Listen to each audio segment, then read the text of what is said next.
Христос тіріліп тұрған. Христос тіріліп тұрған. Рита тіріліп тұрған. Рита түгіл. Христос.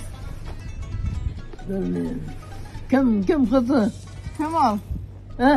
Христос тіріліп тұрған дейм. Сені тіріліп тұрған. Вот. Как Кряшина готовится Пасхе? Отправляемся в сарай за яйцами. Сәмсіз.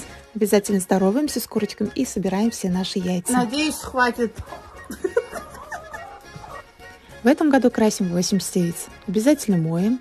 И посмотрите, какие они чистенькие стали. А для покраски используем обычную луковую шелуху. У Кряшин обычно не приветствуются различные краски и наклейки. Набираем воду и ставим на газовую плиту. Лайфхак, чтобы яйца не трескались, добавляем соль. И обязательно яулук бейлибес. Говорим «Господи помилуй» и кладем все наши яйца. Ждем примерно 15-20 минут. Вот и все, наши яйца готовы. А теперь их кладем в холодную воду, чтобы они потом лучше чистились. Ну, красота получилась. А посмотрите, какой шикарный цвет. Всех православных поздравляю со светлым праздником Пасхи. Христос воскрес!